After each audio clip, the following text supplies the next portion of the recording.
Who is most likely to be happy, the king in his castle with all his lands and wealth, or the woodcutter living in his little cottage in the forest? The giver of life and death treats everyone equally, and happiness is like a butterfly. Who knows whether it will settle on you? But although there are butterflies to bring joy, there are dark forces that watch, waiting to bring grief, like the raven witch and her wolf son who had their eyes on a certain king. This king thought he was the happiest man alive. His queen, whom he loved so dearly, gave birth to his son. Now he had an heir to take the throne, and the whole kingdom rejoiced. The baby prince was called Just, but even before the celebrations had ended, the young queen died, and the king was heartbroken. In the forest where he often went hunting lived a woodcutter and his wife. They longed for a child, but the years went by and no baby was born to them.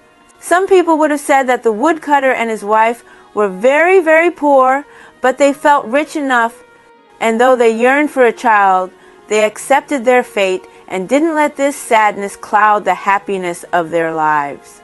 Every day, they went into the woods to look for food. They knew all the fruits and herbs of the seasons. They ate wild garlic in the spring, apples and plums in the summer, mushrooms and hazelnuts in the autumn, but for the winter, it was blackberries. The wife's favorite time of year was blackberry time. She knew just when to venture out with her basket. She knew just where the blackberries were the fattest, juiciest, and shiniest. Everyone for miles around said that no one baked better blackberry pies than she did, and she even sold them to the royal kitchens at the castle. That autumn she heard the kitchen gossip about how the sad king, thinking his son, Prince Just, should have a mother, was going to remarry, as the woodcutter sighed and commented that happiness was a gift that even kings could not buy. Somewhere on the parapets above her head, a great black raven called loudly. One fine autumn day, the woodcutter's wife drifted deeper into the woods. It was further than she usually went because, strange to say, although the brambles were thick and thorny, for it had been a warm summer with plenty of sunshine, there were very few blackberries. After many hours of foraging, her basket was still only half full, and the blackberries she had collected were certainly not black but reddish, small, and hard. She couldn't possibly put them in her pies. She sat down on a grassy bank, exhausted, realizing that she had wandered far from her usual paths and was a little bit lost. But she wasn't afraid because the sun was still high, and she had never been seriously lost in the forest before. She laid back, her face upturned to the sky, wondering at the flocks of crows that circled and cawed, and then she fell asleep. It was a cry that woke the woodcutter's wife, a thin, plaintive, hungry cry, a sad, abandoned baby's cry. She sat up with a shiver. Everything was deathly still. All she could hear was the sharp-clipped caws of the crows and the high-pitched squeak of bats. The baby's cry had been a dream, she reassured herself. She scrambled to her feet, feeling wobbly and chilled to the bone. She scooped up her basket, ready to go home, when she saw a huge, shambling, prickly, thorny wall of brambles positively glistening with the fattest, juiciest blackberries she had ever seen. The woodcutter's wife rushed forward. How could she have missed it? She began to pick as fast as she could, so fast that the thorns pricked her fingers and tore at her arms, and her blood ran into the juice. There seemed no end to the profusion of blackberries, and soon her basket was full to the brim. Her fingers were quite purple, her legs were scratched, and her skirts were all tangled in the thorns. When at last she tried to scramble out, she found that she was trapped. She struggled this way and that in her efforts to get free, but seemed to be caught fast. She was beginning to despair when she heard a faint cry. It was the same sound which had awakened her from her dream, a thin, plaintive, hungry cry, a sad, abandoned baby's cry. "Good heavens!" exclaimed the woman. "What's this?" She pushed her way deeper into the thorns. There, right in the very middle of the bushes and blackberries, lay a baby girl. Her skin was as black as midnight, her lips like crushed damsons, and her tightly curled hair shone like threads of black gold. When the baby looked up into the woman's face, her eyes glistened like blackberries. "Oh my goodness," exclaimed the woodcutter's wife, "you poor little thing." And she scooped up the infant and popped her into her large apron pocket. Miraculously, the thorns didn't scratch her as she turned to find her way out, and the bramble seemed to part as she backed unhindered into the open. Although she looked about her and even called out, no one appeared to claim the child. "Well, my little berry, I'll just have to take you home," she murmured. The woodcutter and his wife loved their foundling child and named her Blackberry Blue. The years went by, and Blackberry Blue grew into the most beautiful girl anyone had ever seen. The woodcutter enjoyed making wooden toys for his little daughter, and the woodcutter's wife loved playing in her black curls and twisting them with acorns and leaves. Blackberry Blue grew up the happiest of children, so loved and nurtured, becoming more lovely with every day that passed.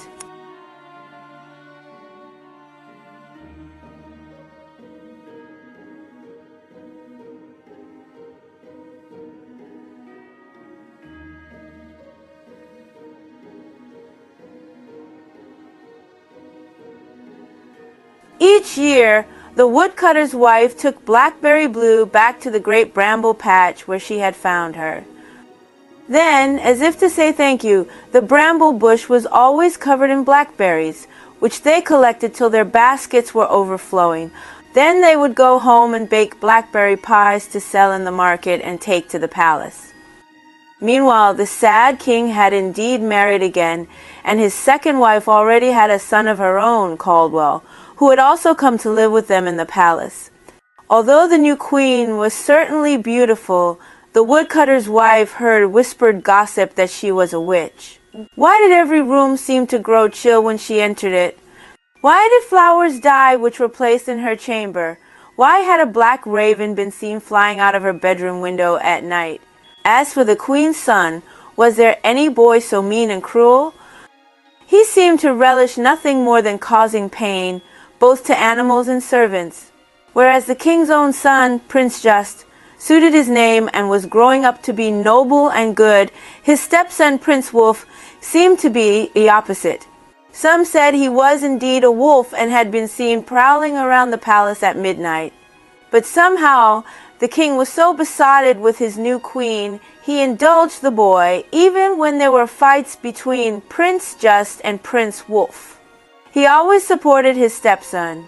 The years passed, and one day Prince Just and Prince Wolf were out hunting.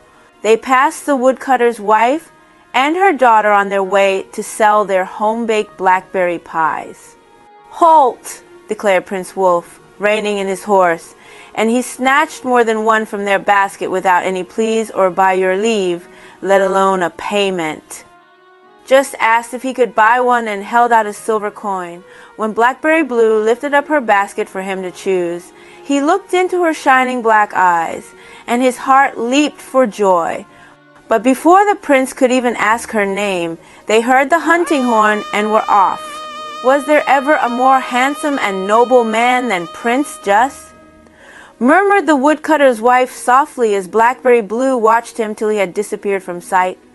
It was midwinter when the woodcutter fell ill and died very soon after. The woodcutter's wife also took to her deathbed, but before she died, she said to Blackberry Blue, "Dear child, I am not your real mother, though no real mother could have loved you more than I have. I found you in the great brambly bush where we go every year, and I believe your mother's soul lies somewhere within it. So be sure to go back as we have always done. I'm certain she will help you." Then she breathed her last. Now Blackberry Blue was all alone, and she wept. For the first time, she felt deep sorrow.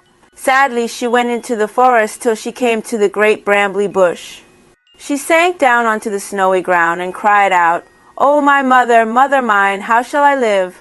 And a voice from the brambly bush murmured softly, "Dearest daughter, sweet is born. Make a cloak of briar and thorn. It will keep you safe and well, and save you from the witch's spell." So Blackberry Blue began to weave a cloak of brambles, and though she picked long arching canes with piercing thorns, never once was she scratched.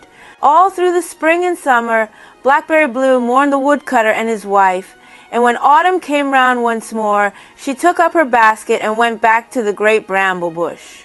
Then her mother's voice said, "Dearest daughter, daughter mine, go forth to the castle fine, bake your pies, but be aware, the queen is cruel beyond compare." Went to the castle kitchens, the chief cook gave her a job, helping the pastry cook. All through the winter she baked the king his favorite blackberry pies. She soon picked up the palace gossip and heard how everyone feared the new queen. They would have been even more afraid if they had known that, in her deepest dark heart, the queen wanted her son, Prince Wolf, to be king one day, and that she hated Prince Just. Now Prince Just had never forgotten the lovely maid who had sold him the blackberry pies, and he longed to see her again. But no matter how often he rode into the woods, he never came across her, even though he and his father still got their favorite blackberry pies to eat. Surely she couldn't be far away. It was nearly time for the spring ball, to which every girl in the land was invited, and it was hoped that both princes would find a wife. Prince just wondered if perhaps the maid who had sold him the blackberry pie would hear of it and come. "I wish I could go to the ball, but I look very silly in my brambly cloak," whispered Blackberry Blue to her brambly mother. Ever since she had laid eyes on Prince Just, she had fallen in love with him and longed to see him again. "Come to me, my daughter true, when the woods have spring flowers blue. I will make you such a dress, fit enough for a princess." Every day Blackberry watched for the moment when snowdrops pierced the dark winter ground, when aconites burst into blossom, and wild daffodils grew in glorious clusters in the dells.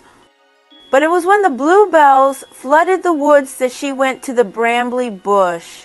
There, laid out before her, was a dress woven with spring flowers, a skirt of bluebells trimmed with forget-me-nots, and with a bodice of daffodils, a dress fit for a ball.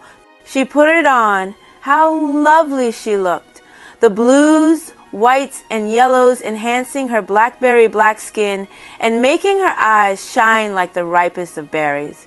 She played it, entwined her curly black hair with creeping jennies and fronds of fresh curling ferns. "How do I look?" she asked. "Dearest daughter, daughter mine, nowhere is there one so fine. But before rose dawn lights the sky, leave or your dress of flowers will die." Full of joy, Blackberry Blue covered herself in the brambly cloak and returned to the castle kitchens. All day, hour after hour, she cooked and baked, and was sent scurrying this way and that. Evening fell, and the ball started. They could hear the merry fiddlers and drummers all the way down in the kitchens. At last, the excited maids rushed off to have their moment of glory at the ball, and Tile alone, Blackberry Blue, secretly slipped off her brambly cloak. She looked like the queen of the flowers. Her eyes glistened, star-bright.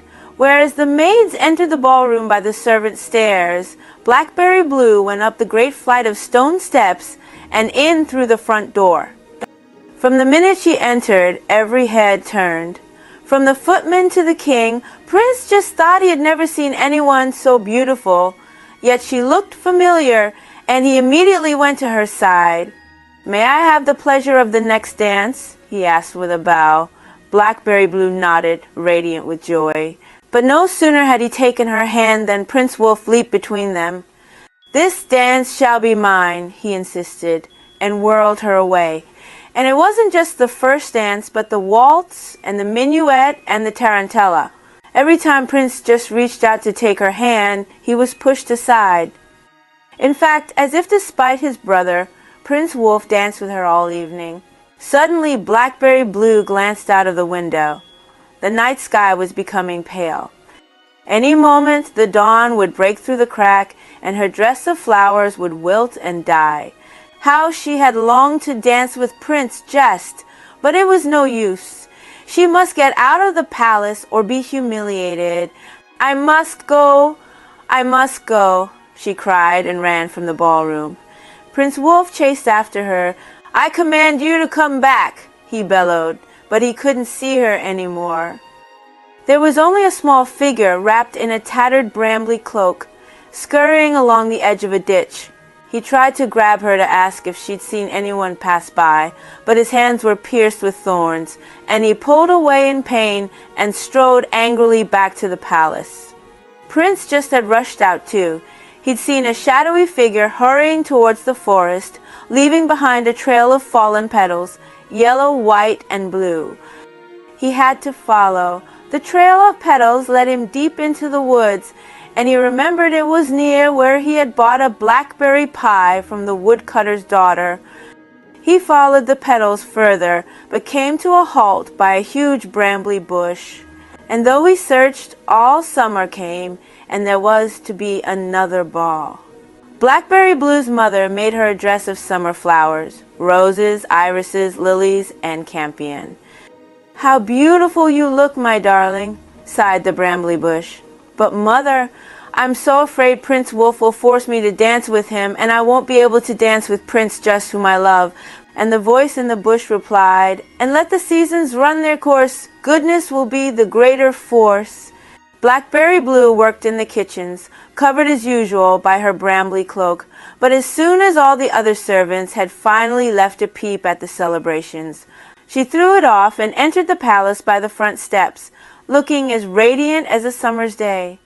As she had feared, Prince Wolf was waiting for her, and as soon as she entered, he grasped her hand and wouldn't let anyone else dance with her the whole night long. Prince just watched with an aching heart. If only he could have just one dance with her and find out who she was. But once more, Blackberry Blue saw the night sky turning gray with the onset of dawn. I must go, she cried, tearing herself away from Prince Wolf. I command you to stay, roared Wolf, grabbing her arm. But Prince just challenged him. Let her go. How dare you insult a lady? With a snarl, Prince Wolf turned to face his brother, and immediately a fight broke out, which was only stopped by the king himself. Blackberry Blue sped from the palace once again. A shuffling brambly figure scuttled along the ditches. The sky turned blood red with the rising sun. Prince just ran after her. There was a trail of flower petals, and he followed them as before. He reached the great bramble bush, but here the petals stopped, and there was no sign of the girl he was looking for. Suddenly, out of the trees, the snarling gray wolf sprang upon him and tried to tear him to pieces. As the prince struggled to fend it off, a cloaked creature leaped out from the bramble patch, and a brambly cloak came down over the back of the wolf, wrapping thorny arms around it. The wolf immediately fell away, howling in pain and covered in prickles, and disappeared into the woods.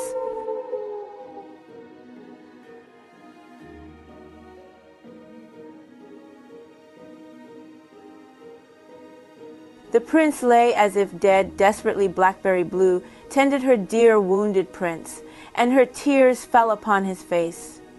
She daubed him with herbs and ointments, and gave him a sip of blackberry juice. Then, clasping him in her arms, she dragged him onto a nearby track and secretly guarded him until he was discovered. When Prince Just was found and carried back to the palace, he mumbled wildly about being saved by a brambly bush, yet he hadn't a single mark on him, whereas Prince Wolf was seen limping around, covered in scratches. When Blackberry Blue returned to the kitchens, the castle was seething with rumors. Although Prince Just had been rescued in the woods without a scratch, he had now fallen ill and was lying in his chamber with a fever. People whispered that he had been poisoned by the wicked queen. Every night the queen ordered a bowl of soup to be sent to the prince, and every morning he was a little worse. 3 months passed by, and now it was time for the autumn ball, but no one's heart was in it, as Prince Just was still ailing. The old king, who had watched his son getting weaker by the day, was heartbroken. my son, who can cure my son? Is it right to be holding a ball when my son might be dying?" he asked. But his wicked queen said, "Of course it is. It will make him feel better. Besides, it's Prince Wolf's birthday, and Prince just wouldn't want to spoil his celebrations, would he? And I'm hoping that my son at least will choose a bride for himself. And so the ball was arranged for a week's time. Blackberry Blue was in the kitchen all day. She had been baking blackberry pies, and she set aside a special platter for Prince Just. A maid was about to take up the soup for the bedridden prince, crying, "Oh, isn't it sad? Prince Just is dying. Is there nothing that can save him?" Blackberry Blue said, "Let me take the soup to him. I have baked him his favorite blackberry pies, and they contain a remedy that might make him better." So Blackberry Blue padded through the palace corridors and up the staircase until she reached the prince's chamber. When she entered, she found him lying there, so pale and listless, with his eyes closed and his brow damp with fever. She placed the tray by his bed and whispered in his ear, "It is I, Blackberry Blue. I work in the kitchens, and I brought you some blackberry pies. But first, dear prince, do not drink the soup. I fear the queen poisons it. Pretend to get worse, even though you will soon get better. I have put special curative herbs in my pies, so only eat them when she has gone." Then she hurried away. The queen swept into the bedroom and stood in front of Prince Just's bed, blocking his view so that he didn't see her drop something into his soup. Then she came round to the other side and handed him the bowl. "Come, dear boy, drink up.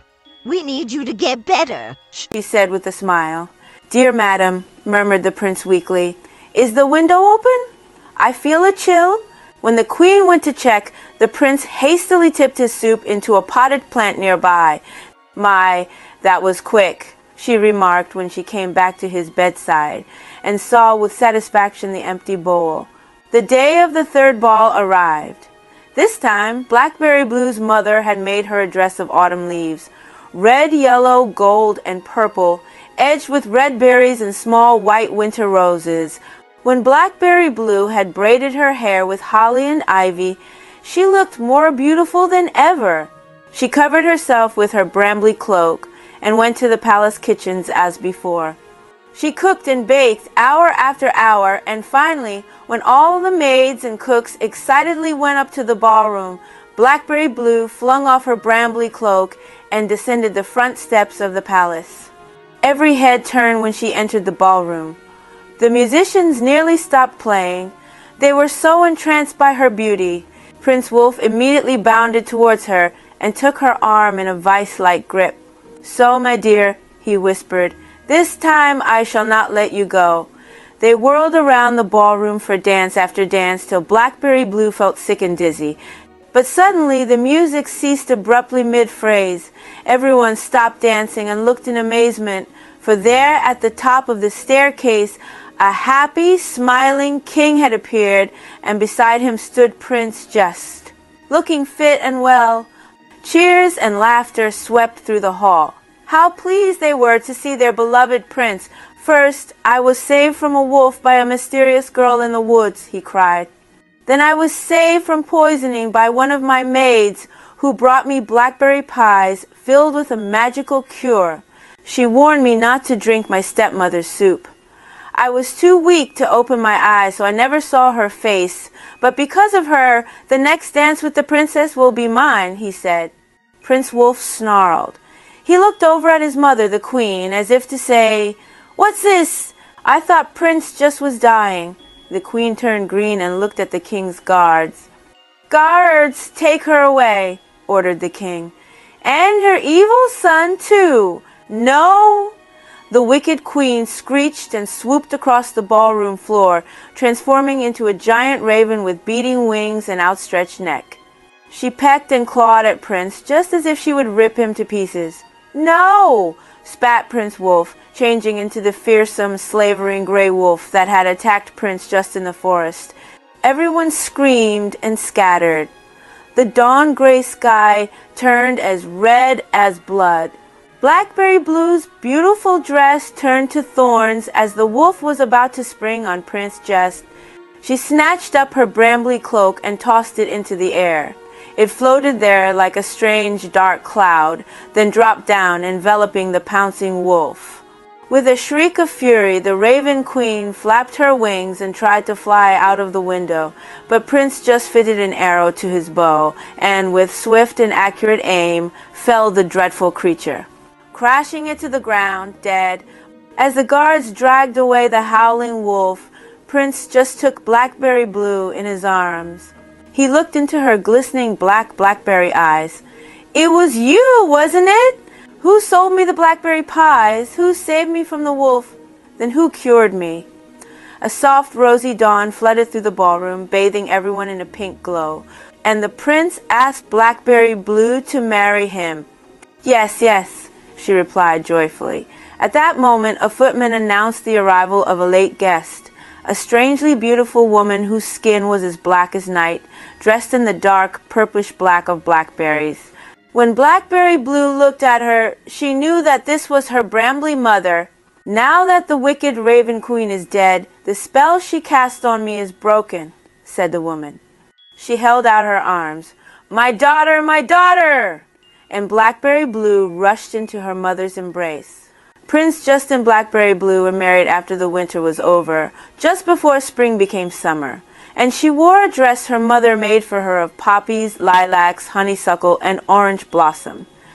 She looked as beautiful as the summer's day, and everyone was as happy can be, especially the king. But Blackberry Blue never forgot the woodcutter and his wife, who had been a mother and father to her when she was growing up, and she never forgot who had taught her to make blackberry pies. Every blackberry season, she took a basket and went to pick blackberries at the brambly patch, and when in due course she gave birth to a daughter, she took her too.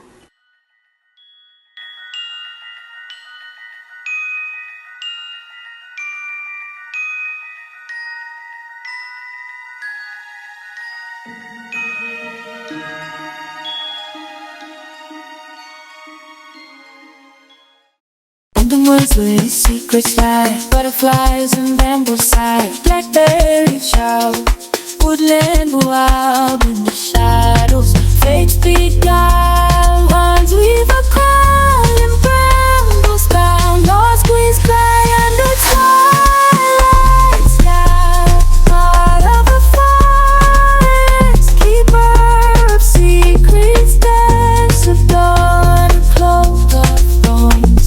A raven shadow wolves disguise darkness lurks behind the thighs. Eyes like blackberries, dreams like seeds growing strong where no one sees. Birds weave a crown and brambles bound. Lost queens cry under the twilight sky of the forest. Sweet berry lies, whispered truth beneath skies, princes and promises, the dance of chances in the ballroom. A faded fancies, a brambly path to a blossom bed. Heritage of forms, a future cast. Spell broke, true words spoken, a legacy. A brambly path to a blossom bed. Heritage of forms, a future cast. Spell broke, true words spoken, a legacy reborn. Love's token, love's token, love's token, in love's sing reborn. Love's token, love's token, love's token, love's so reborn. Love's token, love's token, love's token, love's token, love's token.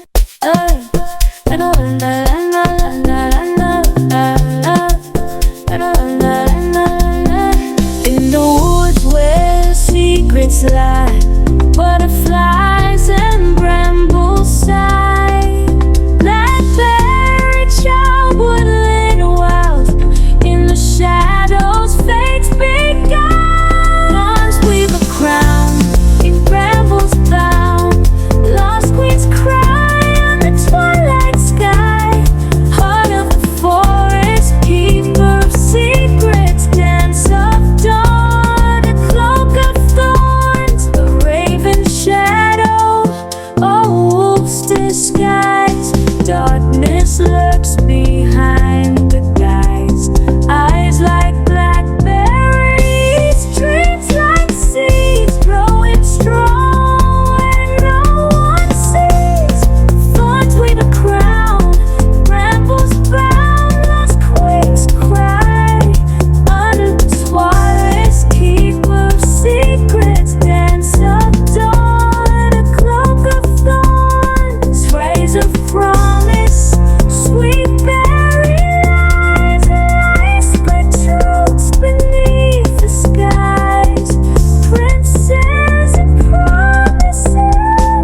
a legacy.